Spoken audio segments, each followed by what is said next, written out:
And the Bible says, see, the Bible is saying, compared to the benefits, physical exercise gives you a little bit of profit. Bible ये कह रही है कि जब दोनों की तुलना करो तो शारीरिक अभ्यास आपको थोड़ा फायदा देती है. Spiritual training is of value in everything. Say everything. लेकिन आत्मिक ट्रेनिंग आपको हर चीज में फायदा देती है. बोलो, what does हर that चीज mean? में. That means when you have a consistent prayer life, इसका मतलब जो आपका प्रार्थना का जीवन निरंतर होगा, it will affect the way you work in your office. तो आप ऑफिस में कैसे काम करते हो उस पर It will फर्क पड़ेगा. affect your relationships. आपके रिश्तों पे फर्क पड़ेगा. It will affect the way you think. आप जैसे सोचते हो उस पे फर्क पड़ेगा. It will affect everything in your life. आपकी जिंदगी की हर एक बात पे फर्क पड़ेगा. And not only it will affect here, it is going to affect your eternity. और सिर्फ इस दुनिया में, इस जीवन के लिए ही नहीं, आपके अनंत पर उसका फर्क पड़ेगा. Amen. See, because understand this. समझें इस बात को. If you will not grow and mature, अगर आप बढ़ेंगे नहीं, परिपक्व नहीं होंगे, then God will have to talk to you like a babe. तो परमेश्वर को आपसे जैसे वो एक बच्चे से बात करता है वैसे बात करनी पड़ेगी. That's why many people say, there is no conversation between me and God. इसीलिए बहुत से लोग कहते हैं कि मेरे और परमेश्वर के बीच में कोई बातचीत नहीं होती है.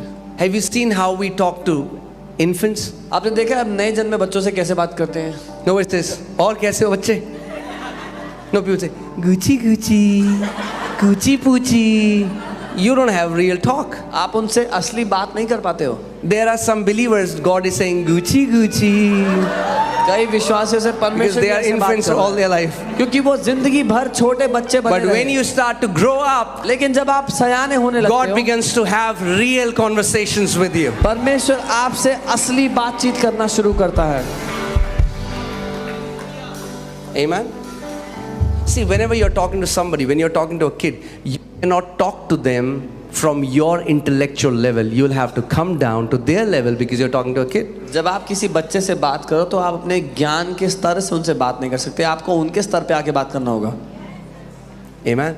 But as you begin to do and go to the spiritual gym every day, लेकिन जब आप उस आत्मिक जिम में हर रोज जाना शुरू करते हो, God starts to give you the spirit of wisdom and revelation. He starts to open your understanding to comprehend the mysteries of the kingdom. परमेश्वर आपको बुद्धि और प्रकाशन का आत्मा देने लगता है, आपकी समझ को खोलने लगता है राज्य के रहस्यों के लिए. Amen. So don't see prayer as a religious Christian mundane thing from today. इसलिए आज से प्रार्थना को ईसाइयों की उकताने वाली चीज की तरह मत देखना. Amen. See it as a spiritual gym. उसको आत्मिक जिम की तरह देखना. See it as a spiritual training. आत्मिक प्रशिक्षण की तरह So देखना. that's the first thing. ये पहली बात है. Say sacrificial prayer life. बलिदान का प्रार्थना जीवन. Amen. Do you know that champions are not made spontaneously? I mean, like it was not like that there was a champion who became a champion accidentally. कोई भी महारथी ऐसे ही तुक्के से गलती से नहीं बनता. Whenever you see a champion, either in the physical world or in God's kingdom, they have lived a sacrificial life and a committed life. That's why they are where they are. आप जब कभी भी किसी महारथी को मिलते हो, चाहे शारीरिक दुनिया में या परमेश्वर के राज्य में, वो जिस वजह से वहाँ है, उन्होंने जो किया उसकी वजह से. If you read about all the Olympians who won gold medals, look at their life, how committed they were to the training. अगर सारे ओलंपियंस के बारे में पढ़ेंगे तो देखेंगे कैसे वो अपनी प्रशिक्षण को लेकर इतना गंभीर थे. Amen. It's time we become serious about our training. ये समय है कि हम भी अपने प्रशिक्षण को लेकर के गंभीर बन जाएं. Amen. Amen. That's the first thing. ये पहली बात है. Second is दूसरा, sacrificial fasting. बलिदान स्वरूप उपवास. It will keep you fit वो आपको physically and spiritually. शारीरिक रूप और आत्मिक रूप दोनों से तंदुरुस्त रखेगा, फिट रखेगा. Fasting का नाम आता है, you can see people. Flow pastor flow.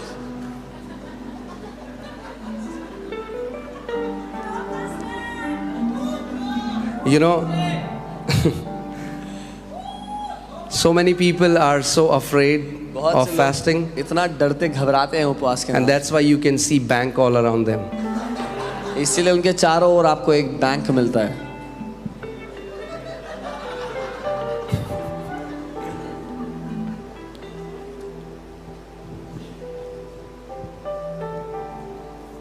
Amen. Do you know the world today, the world, those people who are spiritually dead, they are finding out the benefits of fasting, and they have become, the world is going crazy after fasting. अब There are जानते हैं- apps now, thousands of apps. दुनिया के लोग जो आत्मिक रूप से मरे हुए हैं उनको उपवास के फायदे पता लग गए और हजारों ऐप बन गए Now उसके hear this, because they are spiritually dead, when they fast, they only get physical benefit. But when you fast, you get physical benefit as well as spiritual benefit. लेकिन सुनिए, क्योंकि वो आत्मिक रूप से मरे हुए हैं, जब वो उपवास करते हैं उनको सिर्फ शारीरिक फायदा मिलता है, पर जब आप उपवास करते हैं आपको शारीरिक और आत्मिक दोनों फायदे मिलते हैं। Amen. Now, why do we fast? पर हम उपवास करते क्यों Again, see, guys, I'm putting different teachings in a blender and I'm turning it on, so you have to. It's a smoothie. मैं मैं अलग अलग शिक्षाओं को एक ब्लेंडर में डाल के चला रहा हूँ। Okay, ये so smoothie है। yeah. Okay, it's yeah. Praise God, Hallelujah. Okay, so fasting. Why do we fast? हम उपवास क्यों करते Many Christians have a wrong understanding of fasting. हैं? बहुत से मसीहों की गलत तस्वीर है उपवास को लेकर। They think, उनको लगता है मेरे काम नहीं बन रहे, मैं फास्टिंग में जाऊंगा. oh I'm stuck with my some work is stuck, I'll go on fasting। You don't fast to get anything from God. आप इसलिए उपवास नहीं करते कि परमेश्वर से कुछ मिल जाएगा। Are you guys with me? मेरे साथ हो? Some people got so upset. कुछ लोग बड़े नाराज हो गए सुन के। ऐसा नहीं है कि when you go on a hunger strike, God says, three days, I have to give him now. 4, oh, ले ले। ऐसे नहीं है कि आप बिकॉज आप भूख हड़ताल पे बैठ गए तो परमेश्वर कहता है 3 दिन हो गए अब तो देना पड़ेगा, चौथा अरे ले ले यार। God is not compelled to give you anything because you went on a hunger strike. That's not what fast is for. परमेश्वर विवश नहीं हो गया क्योंकि आप भूख हड़ताल पे उतर आए। Fasting does not change God. Fasting changes us. उपवास परमेश्वर को नहीं बदलता, उपवास हमें बदलता है। Amen. Fasting does not move God. उपवास परमेश्वर को नहीं हिलाता। He is not the one who is stuck. वो नहीं है जो फंसा हुआ एक जगह पे। अरे थोड़ा फास्ट कर लो, मैं मूव कर जाऊंगा. No, fasting moves us. उपवास हमें हिलाता है। So why do we fast? हम उपवास क्यों करते हैं? We fast to bring our natural appetites under our subjection. ताकि हमारी शारीरिक भूखों को शारीरिक Write it लालसाओं down. को There अपने are natural अधीन ले urges आए। of this body. इस शरीर की शारीरिक लालसाएं हैं। Are you getting that? God gave it to us, but what demons do is they take those urges and take it to an extreme where we become slaves of those urges. परमेश्वर ने वो अलग अलग भूखें हमें दी थी हमारे शरीर के लिए, लेकिन दुष्ट आत्माएं क्या करती हैं उसको लालसा बना करके एक अंत छोर तक ले जाती हैं और वो हमें दास बना देती हैं उसका। Let me say this. If you cannot control your hunger, you cannot withstand any temptation. अगर आप अपने भूख को नहीं नियंत्रित कर सकते तो आप किसी परीक्षा का सामना नहीं कर सकते।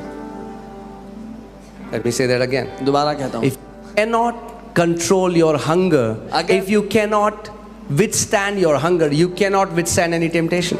अगर आप अपनी भूख पर नियंत्रण नहीं कर सकते तो आप किसी परीक्षा का सामना भी नहीं। Because if you see, every temptation is an urge of the body. क्योंकि आप देखेंगे तो हर एक परीक्षा शरीर की लालसा से होती है। But if you live a fasted lifestyle, पर अगर आप उपवास करने का see, जीवन we जीते are हैं, starting from tomorrow. We are going on a 1-week fast. कल से हम 1 हफ्ते का उपवास शुरू कर रहे हैं। Okay. ठीक है, But all throughout the year, you can dedicate 1 day of fasting that you're going to separate yourself, and that day is the day you fast. All throughout the week, 1 day separated.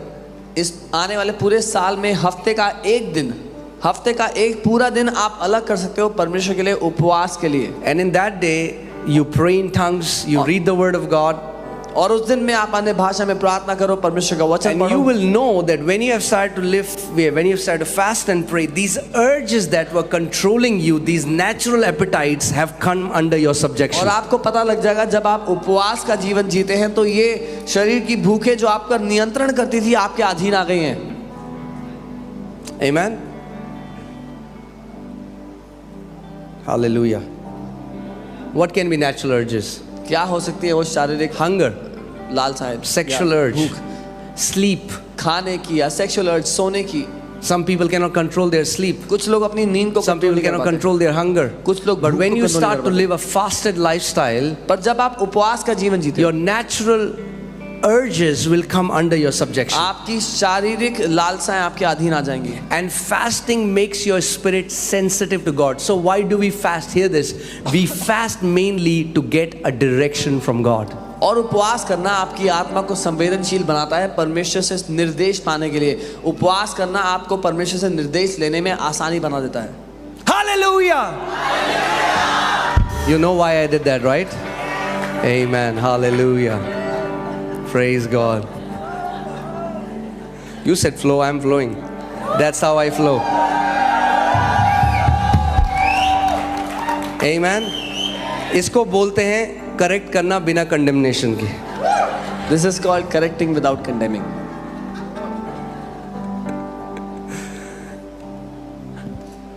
Hallelujah. अब रात को जब आपको अपने घर में नींद आएगी, आपको मेरी आवाज आएगी. Hallelujah.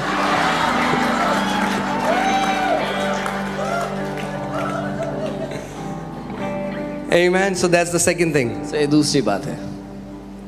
When you fast, जब आप उपवास करते हैं, your spirit can become so sensitive. I'm telling you, there is when you keep on praying in spirit and you keep continuing this, you can even tell where angels are standing in your room. जब आप उपवास करते हैं आपकी आत्मा इतनी संवेदनशील होती है और ऐसा समय आ जाएगा जब आप ये भी बता सकेंगे कि स्वर्गदूत कहाँ खड़ा है आपके रूम में. Your spirit becomes sensitive because do you know that your spirit has senses? आपकी आत्मा संवेदनशील हो जाती है क्योंकि आपकी आत्मा के पास भी ज्ञानेंद्रियां हैं, क्षमताएं हैं.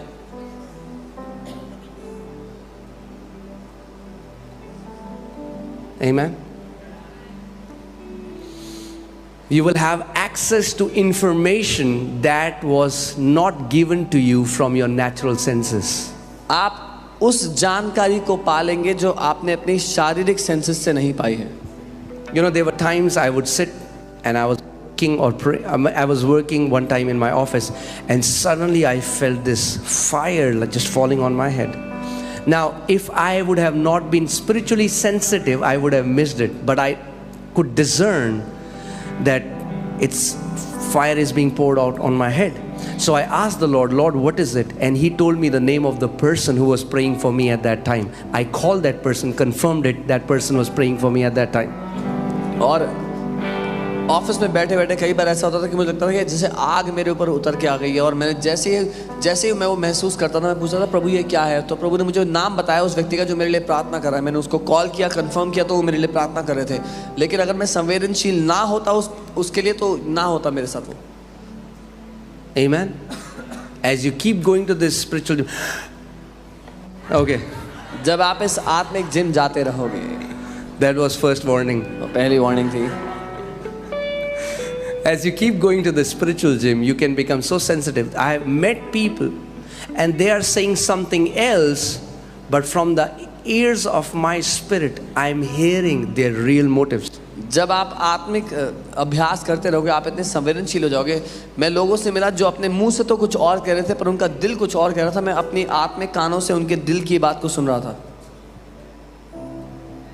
The Bible says Jesus knew what was in the hearts of men. Bible कहती है यीशु जानता था कि मनुष्यों के दिल में क्या चल रहा है. I'm telling you, there are times where I can hear people's thoughts. और ऐसे समय होते हैं जब मैं लोगों के विचार सुन रहा हूँ. It doesn't happen all the time. It's when the Holy Spirit wishes it. जब पवित्र आत्मा चाहता है तब. I was one time preaching the gospel to a woman. एक बार मैं एक औरत को सुसमाचार and there was a bottle, a glass bottle in front और of वहाँ us. पे कांच की एक बोतल पड़ी थी. And she was listening to me. She's like, और मुझे ऐसे बड़ी खुशी से मेरी बात को सुन रही थी. and suddenली I heard her say in my heart, I wish I could take this bottle and मैं इसके सर पे दे मारूं. और अचानक से मैं सुनने लगा अपने दिल में वो कह रही कि मैं बोतल उठा के. But look, her face is like this. पर उनका मुंह तो बहुत खुशी से भरा हुआ था. And I said, बहन, मैंने कहा सिस्टर आप ये सोच रहे हो. This is what you're thinking. She freaked out. वो हैरान हो गई एकदम से. She said, who told you that? उसने कहा किसने बताया? I said, the one I am preaching about. मैंने कहा जिसके बारे में मैं बता रहा हूँ उसने. The Bible says spiritual man judges all things, but he is not judged by anyone. Bible कहती है एक आत्मिक व्यक्ति हर एक चीज का न्याय करता है लेकिन उसका कोई न्याय नहीं करता. Amen. So मैं यहाँ मेंबरशिप लेके आया हूँ एक जिम की, फ्री मेंबरशिप, फ्री इनविटेशन है, ले लो ले लो ले लो. So I brought a free gym membership for you. Amen. Amen. This is a gym. If you join it and if you continue, you're gonna become a spiritual giant in the name of Jesus. ये वो gym है, अगर आपने इसको join कर लिया तो आप आत्मिक महारथी बन जाएंगे. Amen. So first time I fasted, I thought I'm never gonna fast again. It's the most पहली बार useless thing. जब मैंने उपवास किया, मैंने ठान लिया कि दोबारा कभी उपवास नहीं करूँगा. सबसे बेकार चीज़ है ये. Because I was thinking I'm gonna fast and heavens is gonna open and angels are gonna come. क्योंकि मुझे लग रहा था मैं उपवास करूँगा, स्वर्ग खुल जाएगा, स्वर्ग. All that I got was a headache. और जो मिला वो था सर दर्द. I started to feel so bored. इतना बोर हो गया.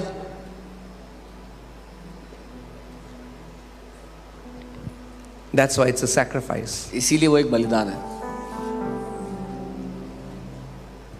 Amen. And also what will happen is, you should understand, when you go on a continuous consistent prayer and fasting, a purging process starts. So the things that were hidden starts to come on the surface and you will not like it first. और क्या होता है जब आप निरंतर प्रार्थना उपवास का जीवन जीना शुरू करो तो एक शुद्धिकरण शुरू होता है. तो जो छुपी हुई चीजें थी वो सारी ऊपर आने लगती हैं और आपको पसंद नहीं आती वो दिखती हुई. You know, you take a metal, looks nice, shiny, you burn it with fire. आप एक मेटल को लेते हैं, चमकदार होता है, पर आप उसको What आग में happens? जलाते हैं. क्या होता है? When you burn that metal, जब जलाते हो all the impurities come up on the सारी surface. गंदगी ऊपर आ जाती है पहले. And then you can just scoop it out easily. आराम से उसको निकाल सकते हैं. It's the same thing. ठीक वैसा ही When you start to pray and fast, जब आप उपवास प्रार्थना करते all those hidden issues. हैं, वो सारी छुपी Because हुई see दिक्कतें. what the world is doing right now. देखो, दुनिया क्या करे. People is using Netflix and all these things to numb their issues. लोग नेटफ्लिक्स और ये सारी चीजें इस्तेमाल कर रहे हैं अपने दिल के छुपे हुए इस परेशानियों को I'm not against Netflix, but what I'm saying is, some people hate being alone because when they are alone, all these issues start to rise मैं up. नेटफ्लिक्स के खिलाफ नहीं हूँ, लेकिन कुछ लोगों को नफरत है अकेले होने से, क्योंकि जब अकेले होते हैं तो दिल की सारी दिक्कतें ऊपर आने लगती हैं. If you are alone and you don't like it, you are in a wrong company. अगर आप अकेले हैं और आपको पसंद नहीं आ रहा तो गलत कंपनी में हैं आप. You need to change that person. आपको उस व्यक्ति को बदलना होगा. Come on. If you don't like being with yourself, why should anybody like being with you? अगर आपको अपने साथ रहना पसंद नहीं है तो और किसी को क्यों पसंद हो? Come on. Amen. Being alone is a privilege. अकेला होना तो सौभाग्य है. मैं कहता हूँ मुझे अकेला छोड़ दो. ऐसे please leave me alone.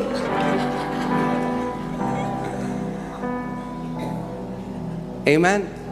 There is a big difference. बहुत बड़ा फर्क है. You are alone, but you are never lonely. जब आप अकेले तो होते हैं पर अकेलेपन में नहीं होते. You are alone because you are meeting someone. आप अकेले इसलिए हुए ताकि आप किसी से मिलें. But there are some people, they are in big crowds, but they still feel lonely. पर कुछ लोग भीड़ में घिरे होते हैं फिर भी अकेलापन महसूस. Okay, hear this. Are you ready? तैयार हैं? To constantly feel lonely even when you're surrounded by people, it's a sign you're not going alone and spending time with God. अगर आप लोगों से घिरे होने के बावजूद अकेलापन महसूस करते हो तो ये एक चिन्ह है, एक सबूत है कि आप अकेले में नहीं जा रहे हो उसके सामने. Amen. So what do people do when they are alone? तो लोग क्या करते हैं जब अकेले होते हैं? So that's why people have these, they'll go to events and they feel good, and then when next day जब सन आता है डिप्रेशन में चले गए. जितने ऊपर गए थे उतने ही नीचे चले इसलिए गए. लोग इवेंट में जाना पसंद करते हैं, खूब हल्ला करते हैं, and then they go into depression if they're alone. Why? Because now they are alone. क्योंकि अब अकेले हैं. Now नहीं, separate yourself. अपने आप को अलग करना सीखो. Spend time with the Lord. प्रभु के साथ समय Do बिताओ. you know that intimacy never happens in public? आप जानते हैं गहरा रिश्ता या घनिष्ठता कभी भी लोगों के बीच में नहीं होती. There are many Christians who only know Jesus corporately. बहुत से मसीह लोग हैं जो यीशु को केवल तभी जानते हैं जब सब लोग इकट्ठे हो.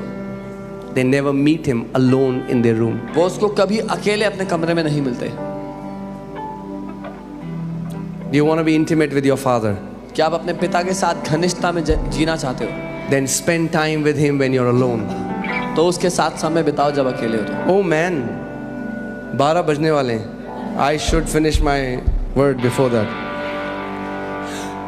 Flow pastor.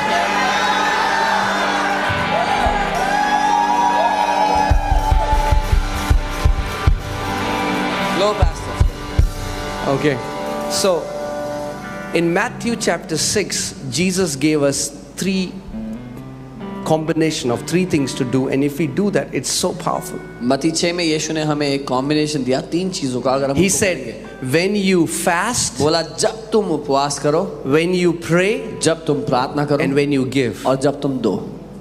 Now the third thing. अब तीसरी बात। The third thing is sacrificial giving. तीसरा है बलिदान स्वरूप देना। Sacrificial giving. बलिदान स्वरूप देना। Why? क्यों? Because people's heart are so intertwined with money. क्योंकि लोगों का दिल इतना उलझा हुआ है पैसे में। If you cannot sacrifice, if you will not learn how to give sacrificially, you will never be free from the spirit of mammon. अगर आप बलिदान के द्वारा देना नहीं सीखेंगे तो कभी भी उस मैमन की आत्मा से आजाद नहीं होंगे। Mammon simply means money. Memon का अर्थ है पैसा। So many people live for money. Money is their God. They Well- think Jesus is their God, but their God is money. बहुत से लोग पैसे के लिए जीते हैं, असल में पैसा उनका ईश्वर है और वो लोग उनको लगता है वो यीशु के They यीशु pray की to आराधना करते हैं। Jesus वो यीशु से प्रार्थना करते for हैं money. पैसे के लिए No. नहीं। When you serve God, जब आप परमेश्वर की सेवा करते money will serve you. हैं, पैसा आपकी सेवा करेगा। You will never have to serve money. आपको कभी पैसे की सेवा करनी नहीं पड़ेगी। Amen. आमीन। Look at the heart of David. He says, I'll never offer to God something that has not costed me anything. Dawood के दिल को देखो, वो कहता है मैं कभी भी परमेश्वर को कुछ ऐसा नहीं चढ़ाऊंगा जिसका मैंने दाम नहीं चुकाया है। Sacrificial giving. बलिदान स्वरूप देना। So before we enter into the year, we decide now, Father, next year I'm going to sacrificially offer. I'm going to sacrificially give.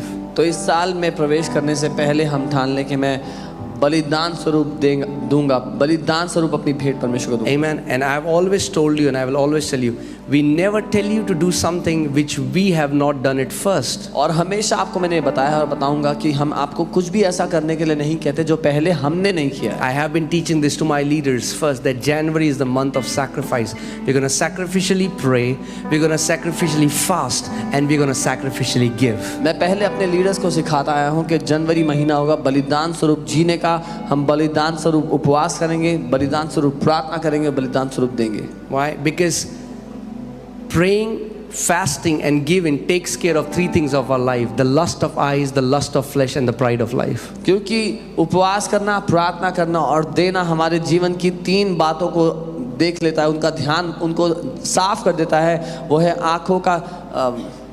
आँखों की लालसा, जीवन का घमंड और शरीर की लालसा। Amen. When we sacrificially give, जब हम बलिदान स्वरूप देते हैं, we declare the lordship of Lord Jesus Christ over our finances. हम प्रभु यीशु मसीह की प्रभुता की घोषणा करते हैं अपनी जिंदगी के ऊपर। Amen.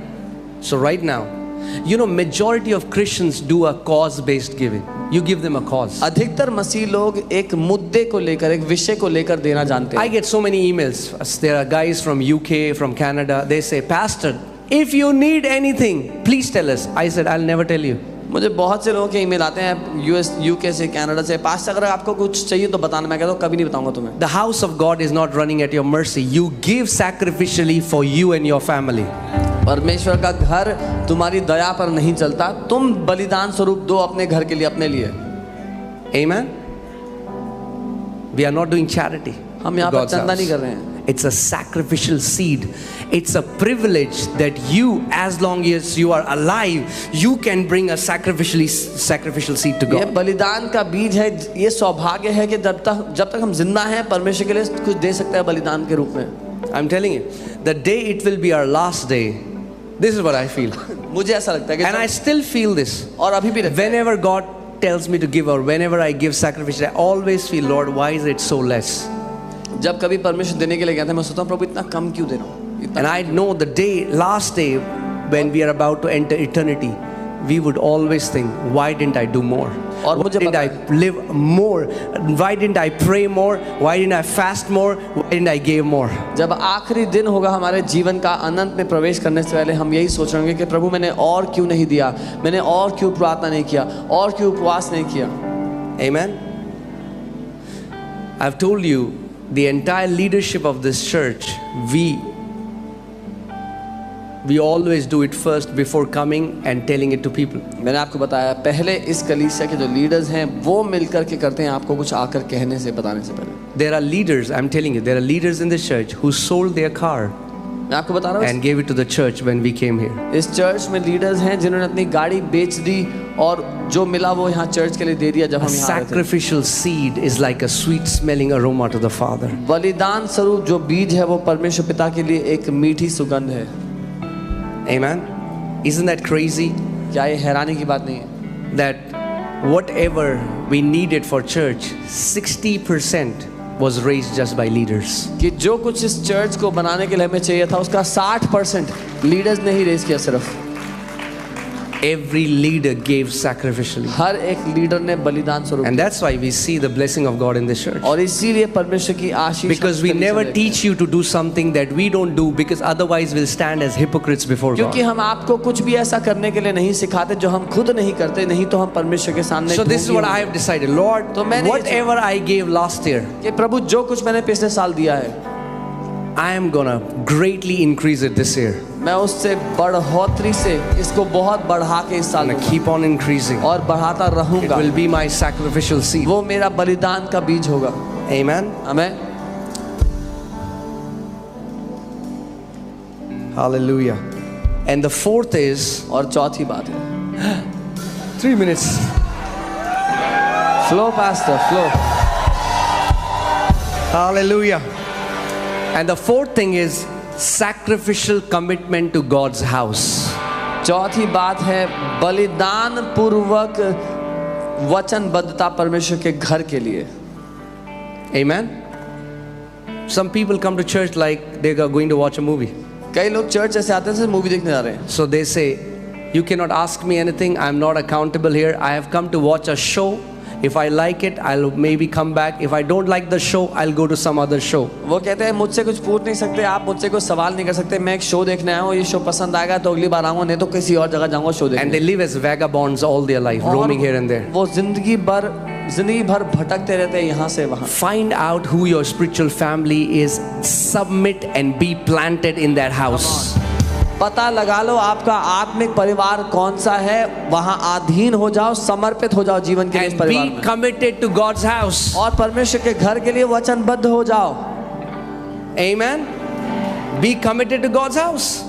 परमेश्वर के घर के लिए वचनबद्ध हो जाओ। Because when you stay committed, those who are planted in the house of God shall flourish in the courts of their God. क्योंकि जो परमेश्वर के घर में रोपे गए, जड़ पकड़े गए, वो उसके घर में फलेंगे और फूलेंगे।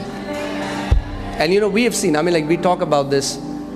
We now, it's been a decade now of pastoring this church. अब दशक We हो गया can है। just see people, those who are planted, where their lives are, and those who are not planted, where their lives are. It's a heaven and hell difference. अब एक दशक हो गया है इस कलीसिया के पास्टर करते हुए, और हम लोगों के जीवनों को देखकर बता सकते हैं कौन इस घर में रोपा गया है और कौन नहीं, और स्वर्ग और नरक के अंतर जैसा अंतर है।